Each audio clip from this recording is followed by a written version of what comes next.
গরু চুরির পয়সা খান না, গলা চুরির পয়সা খান না। গলার আওয়াজ এত কম হবে কেন? চোর নই আমরা, গলার আওয়াজ অনেক চোর হবে। জয় শ্রীরাম। এটা শুরু হয়েছে, বাঘ যদি কথা বলতে পারতো না, বাঘ বলতো আমাকে নিয়ে যা শুরু হয়েছে, চোর চোরদের সাথে আমার নাম যেভাবে ঘুরে দিচ্ছে, লজ্জায় আমি নাম পাঠাই। বীরভূমের এক চোর, সে হয়ে যাচ্ছে বীরভূমের বাঘ। কখনো সন্দেশকারী এক চোর, সে হয়ে যাচ্ছে সন্দেশকারী চোর। ডাকাত খুলে সে হয়ে যাচ্ছে সন্দেশকারীর বাঘ। বাঘের যদি কথা বলার ক্ষমতা থাকতো, বলতো ভাই আমি এপিডিবিট করে নাম পরিবর্তন করে দিতে পারবো।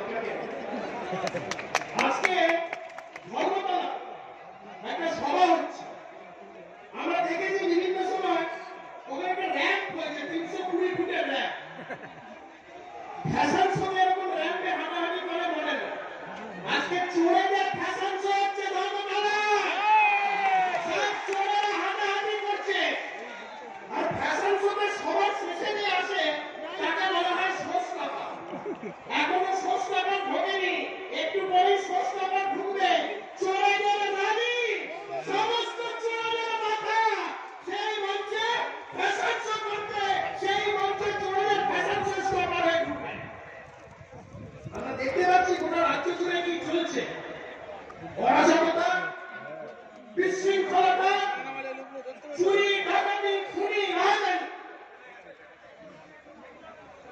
আমরা জানতাম যে অনেক কিছু ছোট ছোট জিনিস যেগুলোকে অনুবীক্ষণ যন্ত্র দিয়ে দেখতে হয়, কিন্তু বিশ্বাস করুন এমন কোন অনুবীক্ষণ যন্ত্র এখন অব্দি বিজ্ঞানীরা বার করতে পারেনি, আগামী দিন পারবে কিনা জানি না। সেই অনুবীক্ষণ যন্ত্র দিয়ে তৃণমূল কংগ্রেসের মধ্যে ভদ্রলোক খুঁজে পাওয়া যাবে। তৃণমূল কংগ্রেসের মধ্যে ভদ্রলোক খুঁজে পাওয়ার জন্য যে অনুবীক্ষণ যন্ত্র দরকার, সেই যন্ত্র এখন বিজ্ঞানীরা বার করতে। এত চোর